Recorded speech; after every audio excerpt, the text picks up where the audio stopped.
नमस्ते दोस्तों, मैं हूं लोकेश और आज आपके लिए मैं लेकर आया हूं सुभद्रा कुमारी चौहान द्वारा लिखी हुई ये कहानी जिसका नाम है प्रोफेसर मित्रा। तो चलिए इस कहानी को शुरू करते हैं। प्रोफेसर मित्रा 40 की देहली के करीब पहुंच चुके थे, किंतु थे अभी तक अविवाहित। यह बात नहीं थी कि वे विवाह करना ही न चाहते थे, पर वो जैसी आदर्श पत्नी की खोज में थे वैसी उन्हें अभी तक न मिलती थी। प्रोफेसर मित्रा स्वभाव से ही उदार और सुशील थे। रंग सांवला, कद ऊंचा और चेहरा सुडौल था। वे बहुत कम बोलते थे, स्वभाव के कुछ झक्की थे, पर थे आदमी अच्छे। कभी घंटों मेज पर हाथ की कोहनियां टिकाए, गालों पर हाथ रखे वे विचार मग्न बैठे रहते थे, और कभी बातचीत करते करते कुछ ख्याल सा आ जाता तो वे बिना कुछ बोले ही बातचीत समाप्त करने के लिए उठ खड़े हो जाते थे। परंतु लड़के उन्हें चाहते थे और उनका आदर भी करते थे। वे फिलॉसफी के प्रोफेसर थे। सेकेंड ईयर के एक लड़के कांति किरण को वे बहुत चाहते थे। कांति किरण एक निर्धन परिवार का लड़का था।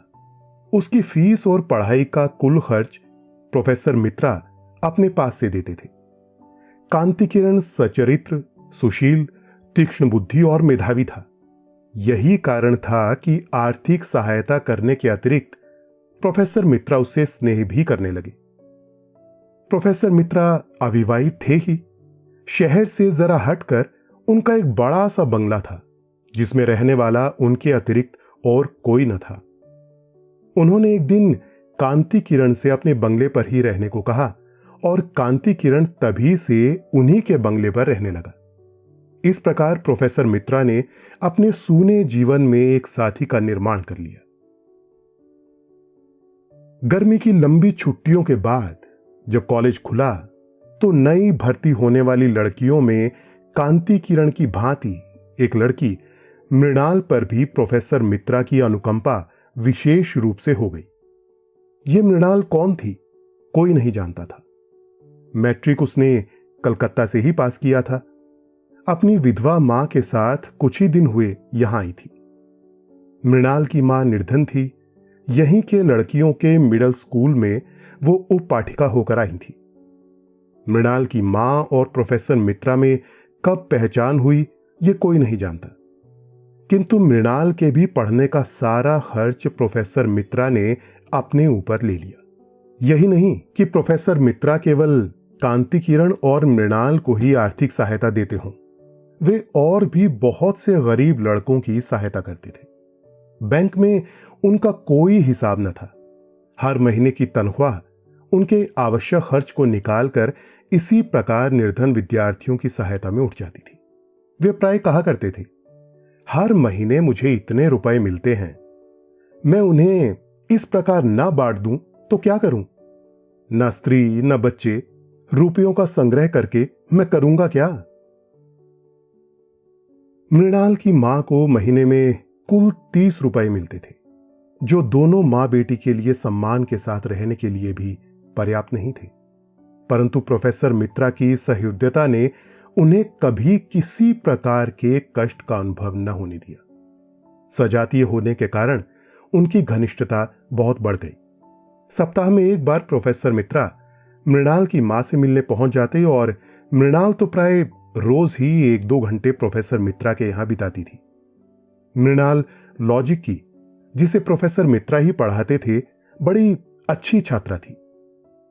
प्रोफेसर मित्रा उससे बहुत खुश रहते थे। मृणाल अपनी मां की पहली संतान थी। मां बेटी का रिश्ता जाने बिना प्राय लोग उन्हें छोटी बड़ी बहन समझते थे। मृणाल के जन्म के कुछ ही समय बाद मृणाल के पिता का देहांत हो गया था। तब से इसी प्रकार नौकरी और ट्यूशन करके मृणाल की मां उसे इतनी बड़ी कर पाई। अब उसे सबसे बड़ी चिंता मृणाल के विवाह की थी। जिस लड़की को उसने कष्ट से पढ़ा लिखा कर पाल पोस कर इतना बड़ा किया है, उसे किसी सुयोग्य वर के हाथों सौंपकर ही वो निश्चिंत हो सकती है। लड़का पढ़ा लिखा, कुलीन वंश का और खाते पीते घर का हो, जिससे उनकी मृणाल सुखी रहे। यही मृणाल की मां की कामना थी। निर्धनता का जो कटु अनुभव मृणाल की मां को था, वो भूलने के योग्य नहीं था। उसी निर्धनता के दलदल में वो जानबूझकर अपनी बेटी को नहीं फंसाना चाहती। इसीलिए तो मृणाल 18 वर्ष की हो जाने के बावजूद भी अविवाहित थी। मृणाल की मां को जब मालूम हुआ कि प्रोफेसर मित्रा अविवाहित हैं, तो वो सोचने लगी कि मृणाल और प्रोफेसर मित्रा की जोड़ी तो बुरी नहीं रहेगी। प्रोफेसर मित्रा की उम्र वैसे कुछ ज्यादा भी नहीं है। इसके अतिरिक्त मेरी मृणाल रानी बनकर भी तो रहेगी। एक दिन मृणाल की मां ने निश्चय किया, वो प्रोफेसर मित्रा से उनके अविवाहित रहने का कारण पूछेंगी। उस दिन शाम को जब प्रोफेसर मित्रा आए, तो उसने साहस करके यह सवाल उठाया, मित्रा साहब, मैंने सुना है कि आपने अभी तक विवाह नहीं किया है। यदि आपको कोई अड़चन ना हो तो क्या मैं जान सकती हूं कि इस संन्यास का क्या कारण है? प्रोफेसर मित्रा के सामने ऐसा सवाल भी इस घर में उनसे कभी होगा, वो न जानते थे। बोले, मैंने आज तक विवाह की ओर ध्यान ही नहीं दिया। क्यों नहीं दिया, कह नहीं सकता। अब तक नहीं दिया तो अब तो ध्यान देना चाहिए। शाम को लौट कर जाते हैं तो क्या वीरान सा घर आपको अच्छा लगता है? प्रोफेसर मित्रा हंसकर बोले, नहीं, घर तो वीरान नहीं रहता। कांति किरण रहता है, अक्सर मृणाल आ जाती है, फिर नौकर चाकर भी तो रहते ही हैं। मृणाल की मां तनिक हंसकर बोली, नौकर चाकर से कहीं घर आबाद हुआ है? और कांति किरण क्या, उसकी पढ़ाई खत्म हुई 2 महीने बाद अपने घर चला जाएगा। मित्रा साहब हंसकर बोले, मृणाल तो रहेगी। मृणाल की मां जरा गंभीर होकर बोली, हां, मृणाल तो रहेगी, पर ऐसे रहने से क्या होता है? मैं मृणाल के लिए ही कह रही हूं। अब मृणाल के साथ गृहस्थी बसाओ, मैं भी उसके हाथ पीले करके निश्चिंत हो जाऊं। प्रोफेसर मित्रा चौंक पड़े, मृणाल के साथ गृहस्थी बसाऊं? मृणाल मृणाल तो बच्ची है। मैंने उसे सहायता दी है, तो क्या उसका पुरस्कार मुझे लेना पड़ेगा? प्रकट में बोले, छोटा था तभी माताजी नहीं रही। 20 साल का भी न हो पाया था कि पिताजी भी संसार छोड़कर चले गए। कोई सुनने वाला था ही नहीं। न तो विवाह के विषय में कभी सोचा, न सोचने का समय मिला। आज 18 साल से यूं ही एकाकी जीवन बिता रहा हूं। जीवन में किसी भी प्रकार का संतोष नहीं है। अब इस उम्र में शादी करूं? अब तो बूढ़े होने में अधिक देर नहीं है। मृणाल की मां बोली, यही तो शादी की उम्र है। बचपन की शादी किस काम की? और हां, मित्रा साहब, तुमने मुझे मां कहकर सम्मान दिया है। अब उस सम्मान की रक्षा भी तुम्ही को करनी पड़ेगी। मेरी मृणाल को तुम देखते आ रहे हो, बुरी लड़की नहीं है। चाल ढाल, बात व्यवहार, रूप रंग में किसी सुंदर से सुंदर लड़की के सामने खड़ा कर दो तो कुछ ज्यादा ही रहेगी, कम नहीं। यदि तुम उससे विवाह करने का आश्वासन दे दो तो मेरी बड़ी चिंता दूर हो जाए। प्रोफेसर मित्रा गहरी चिंता में डूब गए। कल्पना की आंखों से बालिका मृणाल को गृहिणी मृणाल के रूप में उन्होंने अपने घर में घूमते हुए देखा। नौकरों से वो ठीक ढंग से काम ले रही है। घर में कोई अव्यवस्था नहीं, सभी काम सुचारू रूप से हो रहे हैं। प्रोफेसर मित्रा को अब घर के किसी भी काम की ओर ध्यान देने की जरूरत नहीं रहती। इसी समय मृणाल की मां की बात से वो चौंक से उठे। मृणाल की मां कह रही थी, मित्रा साहब, चिंता ना करो, मेरी मृणाल को स्वीकार कर लो। वो तुम्हारे घर को स्वर्ग बना देगी।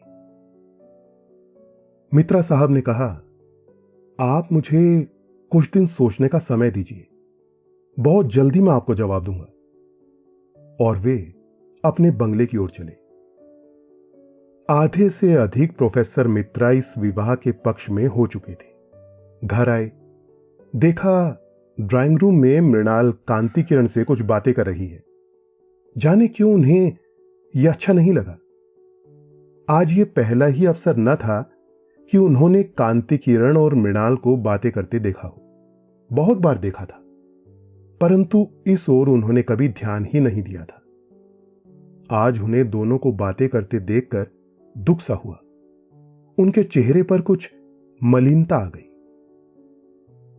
मृणाल उन्हें देखते हुए बोली, प्रोफेसर साहब, मैं बड़ी देर से आपकी प्रतीक्षा कर रही हूं, मुझे आपसे कुछ पूछना है। और कुर्सी खिसकाकर वो प्रोफेसर साहब के बहुत करीब बैठ गई। प्रोफेसर साहब का जी आज पढ़ाने में नहीं लग रहा था। ये मृणाल ने ध्यान से देखा। वो बोली, आपकी तबीयत कुछ खराब जान पड़ती है, आप उदास ना हो, रहने दीजिए, मैं कल पढ़ लूंगी, आप आराम कीजिए। प्रोफेसर मित्रा मृणाल को अपने पास से इतनी जल्दी न जाने देना चाहते थे। मृणाल को वो पहले ही बहुत ज्यादा चाहते थे।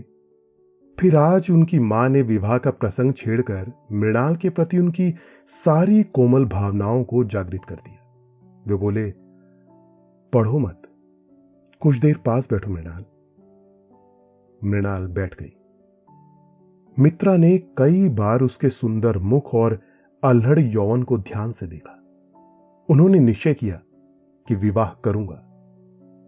मैं जिस आदर्श रमणी की खोज कर रहा था वो मृणाल ही है।